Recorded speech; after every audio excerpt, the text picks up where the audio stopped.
نحمده ونصلي على رسوله الكريم اما بعد فاعوذ بالله من الشيطان الرجيم بسم الله الرحمن الرحيم رب اشرح لي صدري ويسر لي امري واحلل عقدة من لساني يفقهوا قولي۔ مومن اپنے ہر کام کا آغاز بسم اللہ سے کرتا ہے، اللہ کے نام سے کرتا ہے، کیونکہ اللہ ہی نے ہمیں پیدا کیا ہے، اللہ ہی ہمیں رزق دے رہا ہے، اللہ ہی کی طرف ہمیں لوٹ کر جانا ہے۔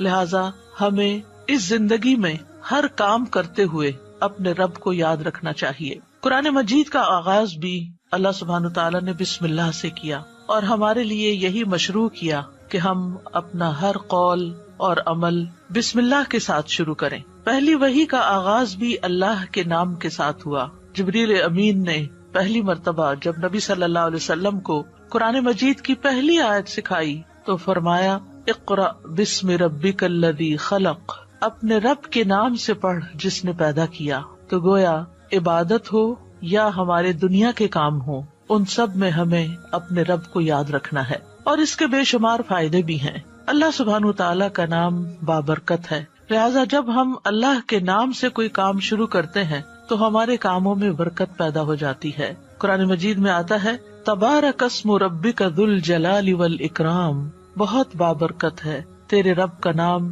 جو بہت عظمت والا، اکرام والا ہے۔ جب ہم عبادت کرتے ہیں تو کہتے ہیں ایاک نعبد و ایاک نستعین، صرف تیری ہی ہم عبادت کرتے ہیں اور تجھی سے ہم مدد چاہتے ہیں، کیونکہ ہم کمزور ہیں، ہم اللہ کی عبادت کا حق ادا نہیں کر سکتے۔ اس لیے کوئی بھی کام جو عبادت کی نوعیت سے تعلق رکھتا ہو، یعنی خاص عبادات سے، ان کے آغاز میں بھی اللہ کا نام لینا چاہیے، کیونکہ اس سے اللہ کی مدد حاصل ہوتی ہے، اور پھر مزید نیک کاموں کی توفیق بھی ہوتی ہے۔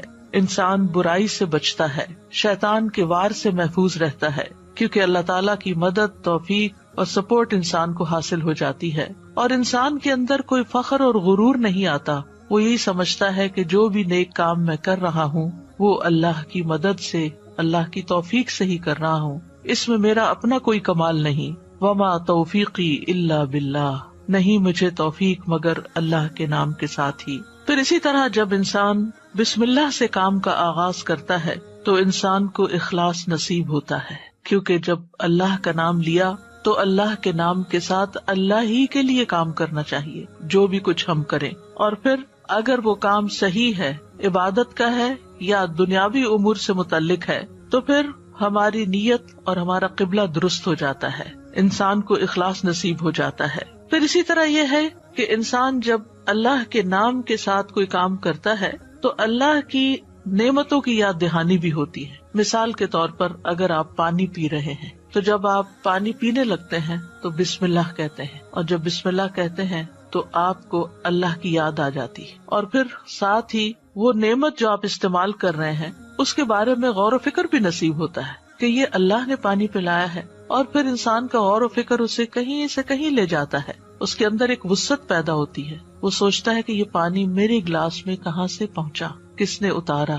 تو ظاہر ہے کہ پانی کا پیدا کرنے والا بھی اللہ ہے، اور تمام چیزوں کو اللہ سبحانہ تعالیٰ نے پانی سے پیدا کیا۔ ہم تک جو پانی پہنچتا ہے کچھ تو زمینی ذرائع سے اور بیسیکلی بارش کے ذریعے آتا ہے۔ بارش کیسے آتی ہے؟ سمندروں کا پانی بخارات کی شکل میں اوپر اٹھتا ہے اور پھر بادلوں کی شکل میں جہاں اللہ چاہتا ہے برساتا ہے۔ جب بادل برستے ہیں یا برف پڑتی ہے تو پہاڑوں کی چوٹیوں پر اور مختلف جگہوں پر یا تو پانی جم جاتا ہے یا پھر ندی نالوں کی شکل میں، دریاؤں کی شکل میں بہنے لگتا ہے، اور کچھ پانی رس کر زمین کے اندر چلا جاتا ہے، چشموں کی شکل اختیار کر لیتا ہے، اور پھر مختلف ذرائع سے ہوتے ہوتے وہ ہم تک پہنچتا ہے جسے ہم پیتے ہیں، اور جب پیتے ہیں تو پھر اللہ کا شکر ادا کرتے ہیں اور آخر میں الحمدللہ کہتے ہیں۔ لیکن اگر اتنے اہتمام کے ساتھ جو پانی میرے گلاس میں پہنچا اس کو میں نے اللہ کو یاد کیے بغیر، نعمت دینے والے کا نام لیے بغیر ہی پی لیا،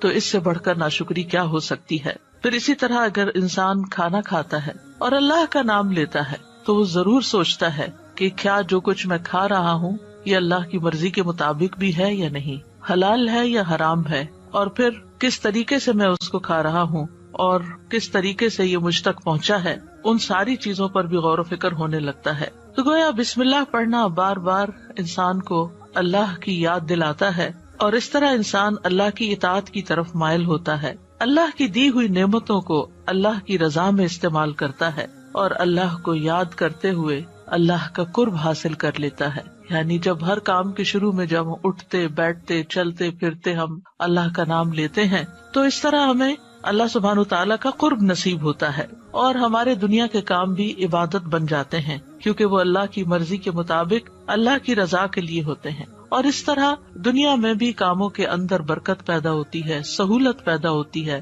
اللہ کی مدد شامل حال ہوتی ہے، اور آخرت میں بھی یہ عمل فائدہ دیتا ہے، اور انسان کے اندر کوئی تکبر و غرور پیدا نہیں ہوتا۔ وہ سوچتا ہے کہ جو کچھ مجھے ملا ہے یہ اللہ کا فضل ہے۔ پھر ہم دیکھتے ہیں کہ انبیاء کا طریقہ بھی یہی رہا ہے۔ نوح علیہ السلام کے بارے میں آتا ہے کہ جب وہ کشتی پر سوار ہوئے تو انہوں نے دعا پڑھی، اس کا آغاز بھی بسم اللہ سے کیا، بسم اللہ مجریہا و مرساہا۔ اسی طرح سلیمان علیہ السلام نے ملکہ سبا کو جو خط لکھا اس کے آغاز میں بھی بسم اللہ لکھا۔ پھر اسی طرح ہم دیکھتے ہیں کہ نبی صلی اللہ علیہ وسلم متعدد مقامات پر بسم اللہ کی تعلیم دیتے ہیں، جس کے بارے میں آگے ہم متعدد احادیث میں دیکھیں گے کہ کس طرح آپ صلی اللہ علیہ وسلم کی زندگی کا ایک اہم حصہ تھا بسم اللہ پڑھنا، اور جس کام کا آغاز اچھا ہو جائے اس کا انجام بھی اچھا ہوتا ہے۔ قرآن مجید کا آغاز بھی بسم اللہ کے ساتھ ہو رہا ہے، اور بسم اللہ قرآن مجید کی ایک مستقل آیت ہے، یعنی یہ کہ سورۃ الفاتحہ یہ کسی اور سورت میں داخل نہیں ہے،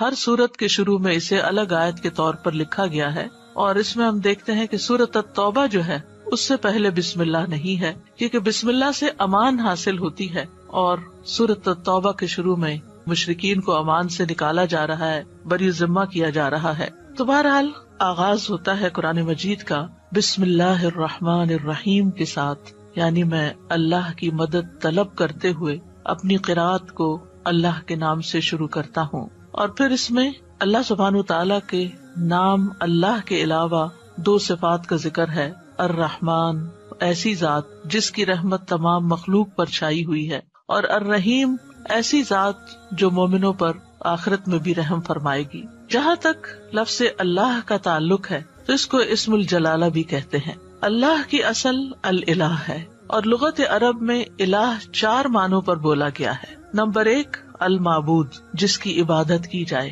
نمبر 2 الملجا جس کی پناہ لی جائے، نمبر 3 المفزوع الیہ گھبراہٹ میں جس سے مدد حاصل کی جائے، نمبر 4 المحبوب وہ محبوب جس کے ساتھ عظیم محبت ہو اور اس کے بارے میں عقلیں حیران ہو جائیں۔ تو اللہ کا لفظ اللہ سبحانہ تعالیٰ کا اسم ذات ہے، یعنی ذاتی نام ہے، سب ناموں سے عظیم اور اعلیٰ ہے، اور یہ جلیل القدر نام اللہ سبحانہ تعالیٰ کے جتنے بھی باقی نام ہیں وہ سب اسی نام کی طرف لوٹتے ہیں، یعنی وہ اللہ ہی کے نام اور اللہ ہی کی صفات ہیں۔ اور اس کو امام غزالی کہتے ہیں کہ یہ اللہ تعالیٰ کے ناموں میں سے سب سے زیادہ عظیم نام ہے، کیونکہ یہ اس ذات الہی پر دلالت کرتا ہے جو تمام صفات الہیہ کو جمع کرنے والی ہے، یہاں تک کہ کوئی بھی صفت اس سے جدا اور علیحدہ نہیں ہو سکتی۔ یعنی اللہ تعالیٰ کے جتنے بھی باقی اچھے اچھے نام ہیں وہ سب اللہ ہی کے نام ہیں۔ وَلِلَّهِ الْأَسْمَاءُ الْحُسْنَى کہ اللہ ہی کے لیے ہیں اچھے اچھے نام۔ سورۃ الاسراء میں آتا ہے قُلِ ادْعُوا اللَّهَ أَوِ ادْعُوا الرَّحْمَٰنَ أَيَّمَّا تَدْعُوا فَلَهُ الْأَسْمَاءُ الْحُسْنَى کہہ دیجئے کہ اللہ کو پکارو یا رحمان کو پکارو، تم جس کو بھی پکارو گے سو بہترین نام اسی کے ہیں۔ اسی طرح سورۃ الحشر میں آتا ہے هُوَ اللَّهُ الْخَالِقُ الْبَارِئُ الْمُصَوِّرُ لَهُ الْأَسْمَاءُ الْحُسْنَى وہ اللہ ہی ہے جو خاکہ بنانے والا ہے، گھڑنے ڈھالنے والا ہے، صورت بنا دینے والا ہے، سب اچھے اچھے نام اسی کے ہیں۔ اسی کی تسبیح کر رہی ہے ہر وہ چیز جو آسمانوں اور زمین میں ہے، وہی سب پر غالب کمال حکمت والا ہے۔ تو اس لیے بہت ضروری ہے کہ جب ہم بسم اللہ مختلف مقامات پر کہتے ہیں تو ہمیں اللہ کی پہچان بھی ہونی چاہیے۔ اللہ سبحانہ تعالیٰ کو پہچاننا بھی ضروری ہے، اور اس کی پہچان اس کی نشانیوں کے ساتھ بھی ہوتی ہے جو کائنات میں پھیلی ہوئی ہیں، اس کی پہچان اس کی کتاب کے ذریعے بھی ہوتی ہے، اور اس کی پہچان نبی صلی اللہ علیہ وسلم نے بھی کروائی ہے۔ لہٰذا اگر ہم اللہ تعالیٰ کو پہچانیں گے تو ہم صحیح طور پر پورے شعور کے ساتھ بسم اللہ ادا کریں گے۔ بلحجیم قبیلے کے ایک آدمی سے روایت ہے، وہ کہتے ہیں کہ میں نے پوچھا اللہ کے رسول آپ کن چیزوں کی دعوت دیتے ہیں؟ نبی صلی اللہ علیہ وسلم نے فرمایا میں اس اللہ کی طرف دعوت دیتا ہوں جو یکتا ہے. قال ادعو الی اللہ وحدہ. کون ہے اللہ؟ وہ اللہ کہ جب تم پر کوئی مصیبت آتی ہے اور تم اسے پکارتے ہو تو وہ تمہاری مصیبت دور کر دیتا ہے، اور جب تم کسی بیابان اور جنگل میں راستہ بھول جاؤ اور اس سے دعا کرو تو وہ تمہیں واپس پہنچا دیتا ہے. جب تم قحط سالی میں مبتلا ہوتے ہو اور اس سے دعا کرتے ہو تو وہ پیداوار ظاہر کر دیتا ہے. یعنی تمہارے سب کام وہی بناتا ہے. لیکن یہاں خاص طور پر اس آیت کے اندر یعنی بسم اللہ الرحمن الرحیم کے اندر اللہ سبحانہ وتعالیٰ نے اپنا جو تعارف کرایا ہے، اپنی جو پہچان کرائی ہے، وہ اپنی صفت رحمت کے ساتھ کروائی ہے کہ کون ہے اللہ؟ وہ جو بے حد مہربان، بہت ہی زیادہ مہربان. الرحمن فعلان کے وزن پر مبالغے کا صیغہ ہے کہ جو بہت ہی زیادہ، یعنی انسان کی عقل اس کو کمپریہینڈ کر ہی نہیں سکتی کہ وہ کتنا مہربان ہے. اور پھر مزید اسی صفت سے، صفت رحمت ہی سے الرحیم کا لفظ آیا کہ جو بار بار رحم کرنے والا ہے. لہٰذا اللہ سبحانہ وتعالی وہی ہے جو اپنی رحمتیں نچھاور کرتا ہے، اور رحمت کا مطلب ہے نرمی اور شفقت کرنے والا.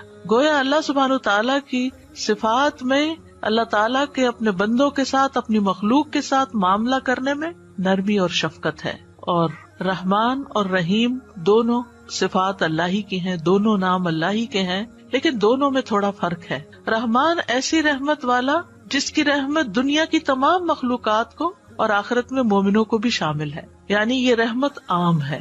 اور اسی نام سے اللہ سبحانہ تعالیٰ نے اپنے آپ کی پہچان کروائی کہ الرحمن علی العرش استویٰ، وہ بے حد رحم فرمانے والا عرش پر بلند ہوا. اور رحیم سے مراد ایسی رحمت والا کہ جو قیامت کے دن صرف مومنوں کے لیے ہوگی. اور ہم جانتے ہیں کہ اللہ سبحانہ تعالیٰ کی رحمت کے 100 حصے ہیں، جس میں سے صرف ایک حصہ دنیا میں اتارا ہے، باقی اللہ سبحانہ تعالیٰ نے آخرت کے لیے، یعنی اس کی باقی رحمتیں 99 جو ہے وہ آخرت کے لیے ہیں، جس کی بنا پر وہ بندوں کی بخشش فرمائے گا. یہاں دونوں ناموں کو اکٹھا کیوں کیا گیا ہے؟ اللہ سبحانہ تعالیٰ کے دونوں نام الرحمن اور رحیم کا مل کر آنا اللہ سبحانہ تعالیٰ کی رحمت کے مزید کمال کو بیان کرتا ہے. اور اس کے بارے میں ابن القیم رحمہ اللہ کہتے ہیں کہ جہاں تک الرحمن الرحیم دونوں ناموں کو جمع کرنے کا تعلق ہے تو اس کا معنی ان دونوں معنوں سے اچھا ہے جو معنی ان کے الگ الگ بیان کیے جاتے ہیں، یعنی وہ مزید جمع ہو جاتا ہے. اور وہ یہ ہے کہ الرحمن اللہ کی قائم صفت پر دلالت کرتا ہے،